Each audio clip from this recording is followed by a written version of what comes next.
학자들이 말하기를 돈은 살아있는 생명체라 한다. 살아 움직이는 생명체는 심리적인 영향을 크게 받는다.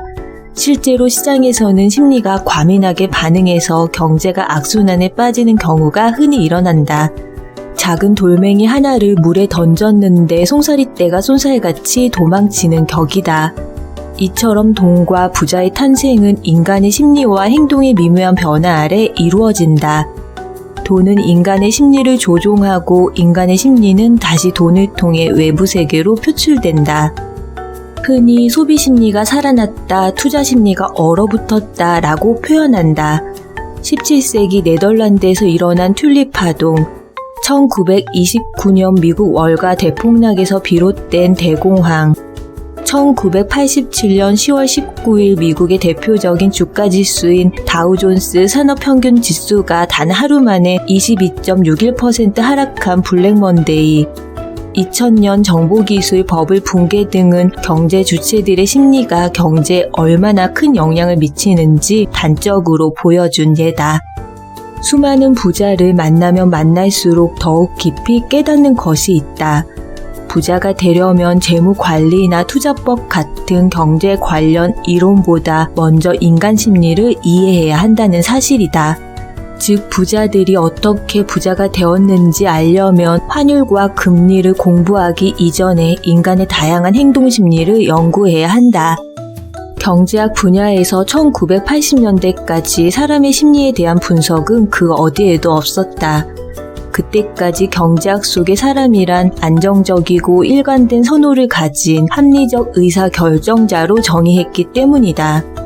제도가 부여하는 인센티브에 따라 적절히 반응하는 안정적인 존재, 사람의 정의는 그것으로 충분했다. 그 외 심리적 요인들은 오히려 논의의 초점을 흐리는 것으로 여겨 배제해야 할 것으로 치부했다. 하지만 이후 인간의 심리를 중요하게 여기는 행동경제학자들이 등장했다. 행동경제학자들은 그동안 심리학 분야에서 차곡차곡 쌓인 근거를 경제학으로 가져와 본격적으로 체계화하고 범주화했다. 그 결과 이들은 경제가 인간의 비합리성에서 기인하는 것임을 입증했다. 이러한 변화 이후 부자들의 서재에는 심리학책이 놓이기 시작했다. 인간의 심리를 이해하면 돈의 흐름이 보인다고 판단한 것이다. 돈이 울거나 웃는 등 인간의 감정을 느낄 수 없다고 흔히 생각하지만 사실 돈에도 감정이 있다. 머니코치 올리비아 멜라는 말하기를 부자가 되고자 한다면 인간 내면 깊숙이 자리 잡은 인간의 감정과 심리 문제부터 해결해야 한다고 강조한다. 서브프라임 모기지 사태로 주택시장의 공매도한 수합 후에 가치가 폭등하며 26억 9천만 달러에 달하는 수익을 남긴 사이언 캐피털의 창업자 마이클 버리, 19세기 미국에서 가장 많은 부를 축적한 철강왕 앤드류 카네기, 5만 여점의 작품을 남기고 억만장자로 살아간 파블로 피카소, 억만장자 헤지펀드 매니저인 폴 튜터 존스 등을 비롯해 전 세계에 1조 원이 넘는 자산을 가진 부자 대부분이 특별해질 수 있었던 이유는 무엇일까? 바로 인간의 심리를 파악하고 이를 즉각적으로 행동으로 옮겼기 때문이다. 이들은 인간의 심리를 알기에 어느 시점에서 기회가 발생하는지를 직시하고 남들과는 다르게 움직였다. 각종 연구 결과를 통해 자수성가형 부자들의 심리적 특성을 파악해보면 그들은 대세에 순응하지 않고 남들과 거꾸로 가는 행동 패턴을 보인다. 이를테면 부자들은 허용된 경계를 넘나들며 안정적인 현 상태를 거스르는 위험을 감수한다. 규칙에 압도되지 않도록 규칙을 재규명하고 깨트려야 한다고 믿는다. 부자는 기존의 문법을 좀처럼 모방하지 않으며 새로운 환경을 탐구하고 다수 의견에 반대하는 것에서 즐거움을 느낀다. 이와 반대로 빈자는 세상이 규정한 원칙과 거기에서 발생하는 군중심리에 휘둘린다. 가난한 이들이 무리지어 한 방향으로 내달리는 초식동물이라면 부자들은 결코 무리지어 행동하지 않는 맹수와 흡사하다. 홀로 외로운 판단을 내리고 자신만의 원칙에 따라 행동할 때 희소성이라는 경제적 가치를 점유할 수 있다. 그 근간에는 유행이나 군중심리, 타인의 평가에 흔들리지 않는 판단력이 굳건히 자리하고 있다. 부자가 되려면 부자를 만나라는 말이 있다. 부자가 되는 가장 빠른 길은 부자를 따라하는 것이라는 말도 있다. 그래서 사람들은 당대 최고 부자인 일론 머스크의 트위터를 팔로우하고 워런 버핏과의 점심 식사에 관심을 갖는다. 돈 자랑이 콘텐츠가 되는 유튜브가 유행했던 이유도 실제로는 만나기 힘든 부자들을 간접적으로나마 만나고픈 사람들의 심리가 반영된 결과일 것이다. 레그 메이슨 투자 자문 회사의 수석 투자 전략가이자 워런 버핏 전문가로 알려진 로버트 해그스트롬은 현명한 투자자는 많이 읽는다라고 말했다. 돈과 부의 원리는 다른 사람과의 인간관계에서 얻어지는 것이다. 그러므로 나 아닌 사람들의 생각과 사고방식 그리고 돈의 심리를 이해해야 한다. 부자는 어떻게 생각하고 행동하는가를 말하는 이 책을 통해 독자들이 부의 추종자나 돈의 노예가 아닌 주체적이고 능동적인 경제 주체자가 되기를, 그리하여 부를 자연스럽게 창출하는 현명한 부자가 되기를 바란다. 부자와 빈자를 나누는 결정적 요인. 시간적 여유가 있어도 빈자와 부자는 다른 결정을 한다. 주머니 사정이 넉넉하지 않은 빈자는 쇼핑을 하다가 마음에 드는 옷 두 벌을 보면 돈을 아껴야 하므로 하나만 선택하려고 한다. 하지만 부자는 둘 다 주세요 라고 말한다. 빈자와 달리 부자가 옷 두 벌을 다 선택했다는 것을 강조하려는 것이 아니다. 선택지를 고민하지 않아도 되는 자유를 갖는다는 것, 이것이 부자의 결정이라는 게 핵심이다. 선택하지 않아도 되는 자유란 단순히 원하는 것을 다 가지는 욕망과 다르다. 원하는 시간에 원하는 것을 가질 자유, 원하는 사람들과 창조적인 시간을 누릴 자유, 원하지 않는 일을 원하지 않는 곳에서 원하지 않는 사람들과 하지 않아도 되는 자유, 즉 경제적, 심리적 갈등 상황에서 벗어나 더욱 건강하고 행복한 삶을 영위하게 해주는 경제적 자유를 말한다. 부자와 빈자를 나누는 결정적인 요인은 바로 이 경제적 자유를 누리느냐 누리지 못하느냐에 있다. 보이스피싱 및 가상자산 투자 사기 등 미디어에 노출되는 각종 사기 피해자를 살펴봐도 부자보다 빈자가 훨씬 많다. 특히 신용등급이 낮은 저신용자의 피해가 60%에 달한다. 빈자가 사기꾼의 표적이 되기 쉬운 이유는 경제적으로 어려울수록 심리싸움에서 불리하기 때문이다. 빈자는 특히 근시안적 욕망에 가장 취약하다.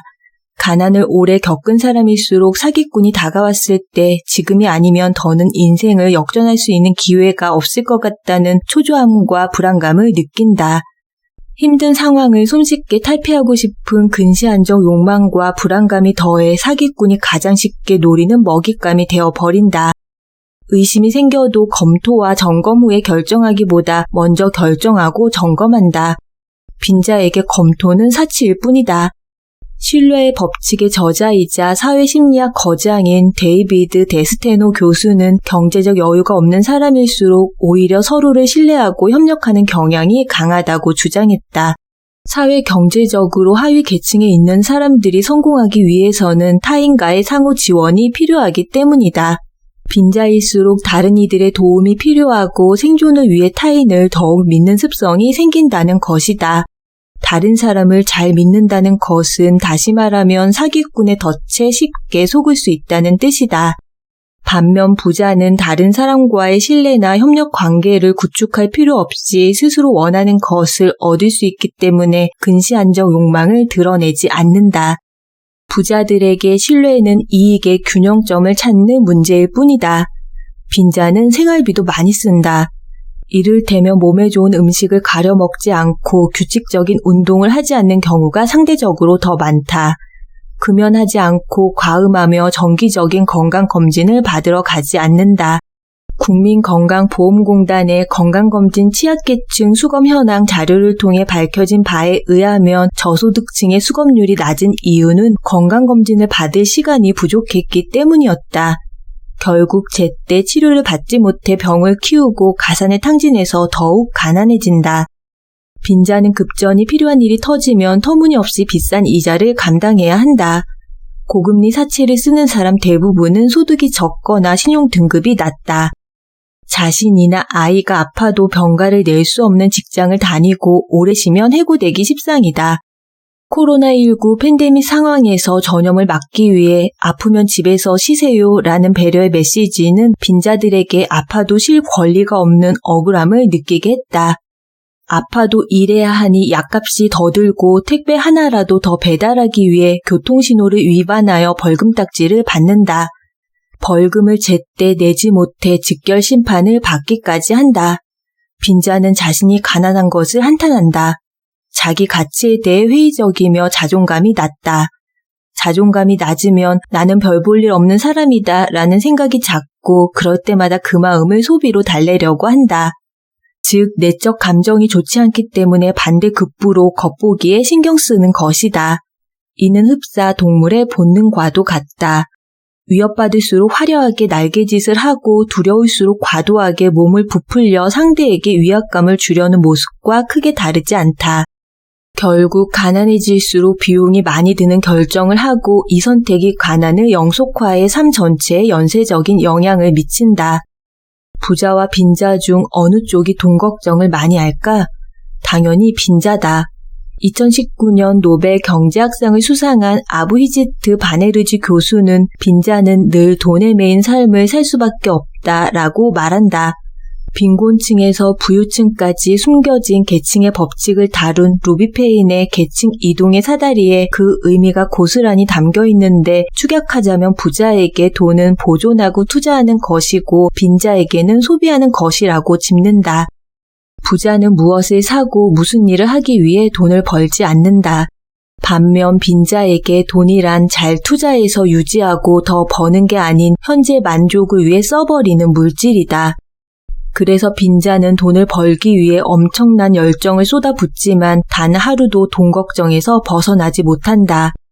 스코피오 파트너십과 스탠더드 차터드 프라이빗 뱅크 등이 유동 자산만 200만 달러가 넘는 부자 1,400명을 대상으로 인생을 사랑하는 것, 의미 있는 목표를 세우고 추구하는 것, 어떤 일이 일어나도록 하는 것, 지식을 얻는 것, 세상을 좀 더 살기 좋은 곳으로 만드는 것, 새로운 기회를 잡는 것 등 12가지 삶의 활동을 제시하고 자신의 에너지 수준을 1에서 10까지 표기하게 했다.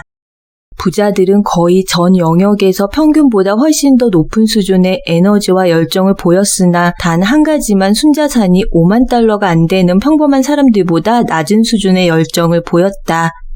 바로 금전적으로 성공하는 것이다. 이미 부자이기 때문에 금전적 성공에 큰 의미를 두지 않는 것일 수도 있다. 하지만 부자들이 평균보다 월등히 많은 에너지를 쏟는다고 밝힌 분야를 살펴보면 부자는 사고방식 자체가 다르다는 것을 알 수 있다. 빌 게이츠는 아침마다 자신에게 이렇게 말한다. 사람들이 정말 많이 하는 착각이 있다. 바로 열심히 노력하면 원하는 인생을 살 수 있다고 믿는 것이다. 물론 어느 정도는 맞다. 하지만 인생은 덧셈이 아니어서 300을 투자한다고 해서 300의 결과가 나오지 않는다. 100을 투자했는데 300을 얻을 수 있고 300을 투자하고 100이라는 결과를 받기도 한다. 코로나19 팬데믹으로 인해 전시, 공연, 영화, 숙박, 여행 등 내수 업종과 소상공인 및 자영업자들이 큰 타격을 입었다.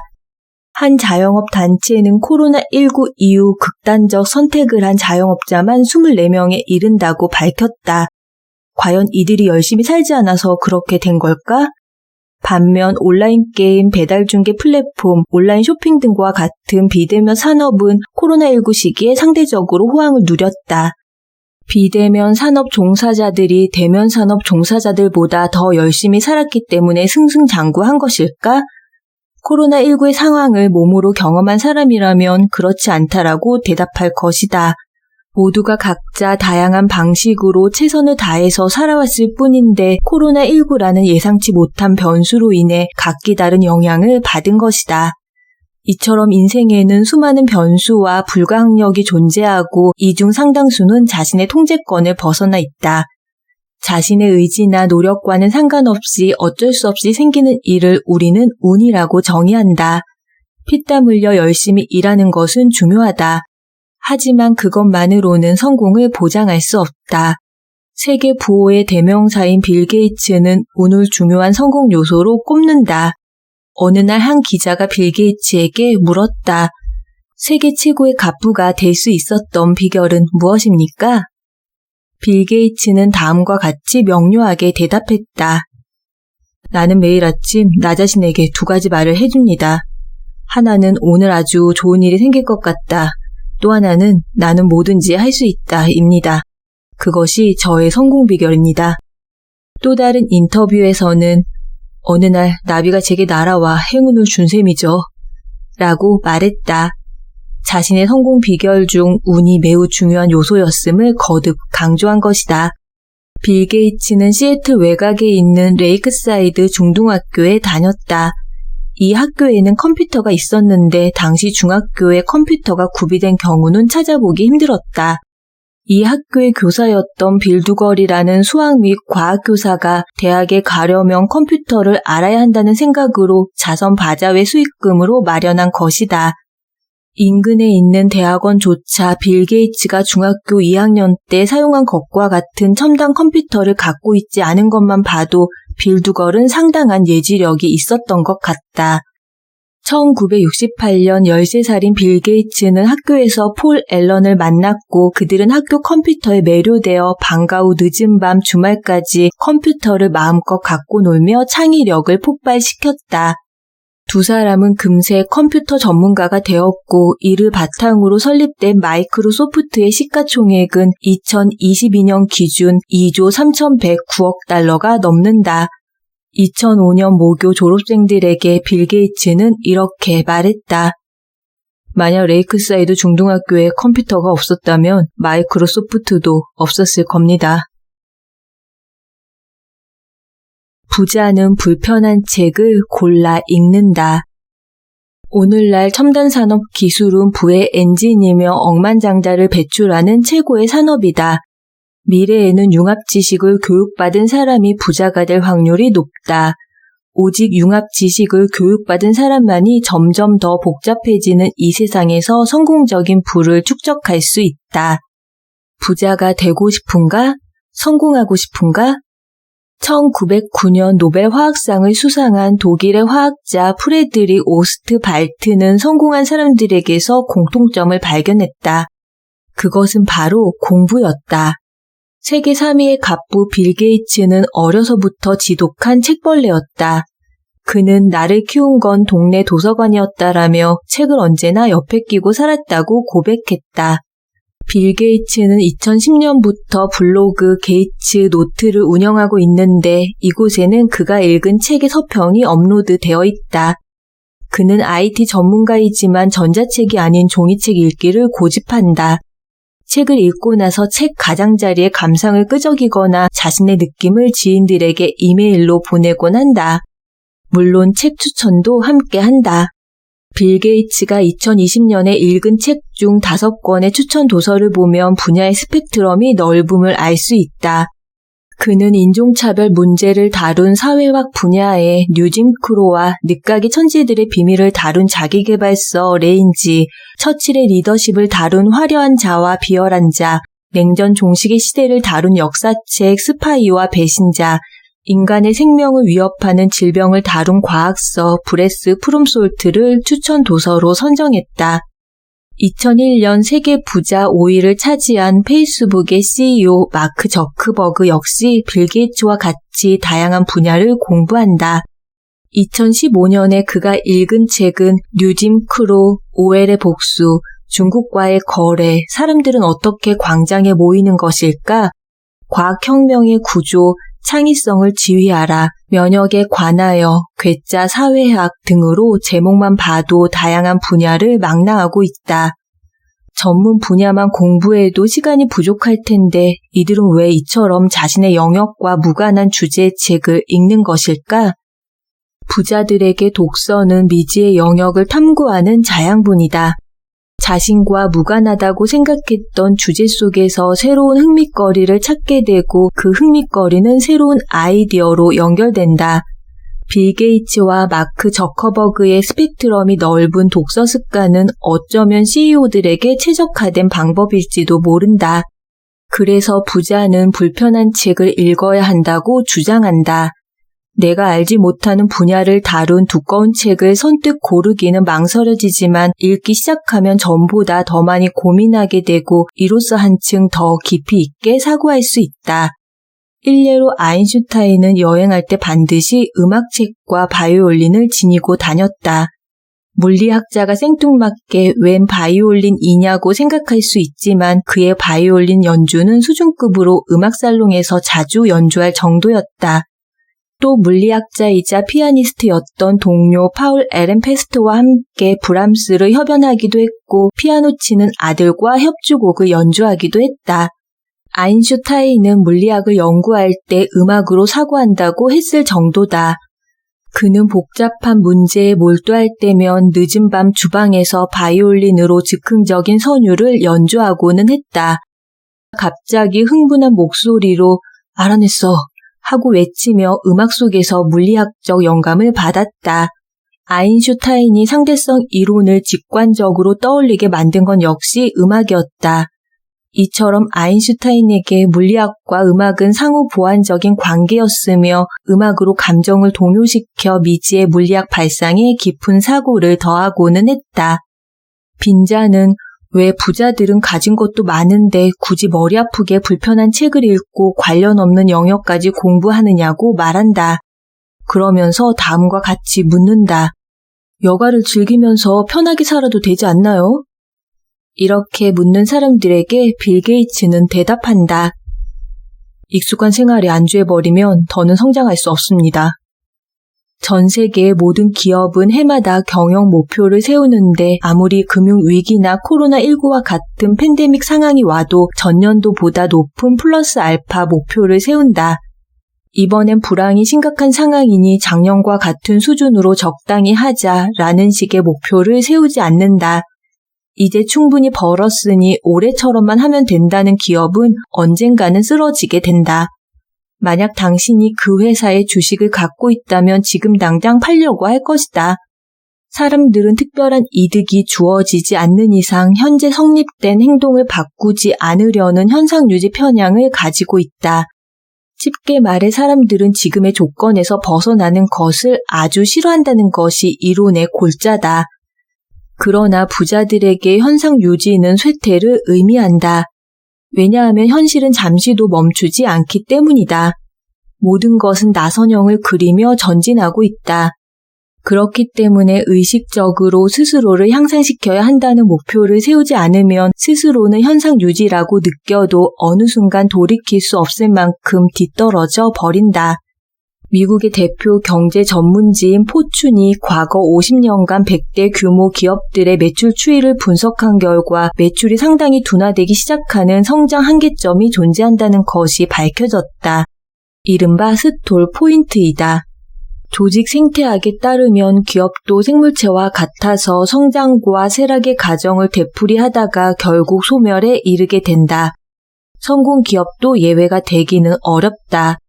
더 주목할 만한 사실은 스톨에 빠진 기업의 절반 이상이 스톨 이후 10년 이내 2% 미만의 저성장 내지 역성장을 경험한다는 점이다. 심지어 10년 이내 저성장에 빠진 기업 중 19은 장기적으로 쇠퇴 및 소멸의 길을 걸었다. 스톨 이전의 높은 성장률을 회복한 기업은 11%에 불과했다.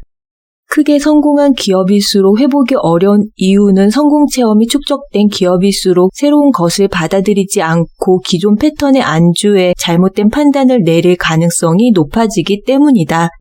즉 현상 유지 편향에 빠져 있기 때문이다. 스펙트럼이 넓은 부자의 공부법은 날카로운 지성으로 순간의 기회를 포착할 수 있고 미래의 변화를 예측할 수 있으며 사람들의 미묘한 변화를 통찰할 수 있고 거시적이고 추상적인 무형의 존재를 파악할 수 있다. 얕은 우물은 이내 마르고 깊은 우물은 영원히 마르지 않는다. 어느 유대인의 말처럼 부자의 배움은 무한하며 어제보다 나은 내일을 만드는데 이바지한다.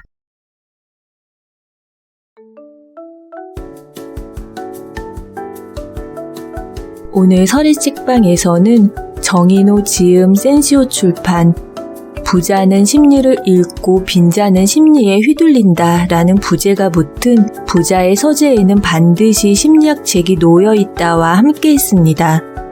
경영평론가로서 부자들의 사고방식 메커니즘을 이해하기 위해 50명이 넘는 거부들의 성공 비결을 추적한 저자는 이 책에서 부자는 어떤 심리를 가졌는지, 어떻게 사람들의 심리를 읽는지, 이를 바탕으로 어떻게 행동으로 옮기는지 설명합니다.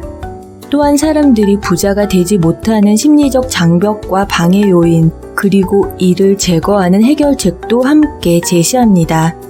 돈 자체에는 감정과 심리가 없지만 그것을 얻고 사용하고 투자하고 불리는 주체인 인간에겐 희노애락이 있기에 돈은 인간의 심리를 조종하고 인간의 심리는 다시 돈을 통해 외부 세계로 표출된다는 저자의 메시지가 특별하게 다가옵니다.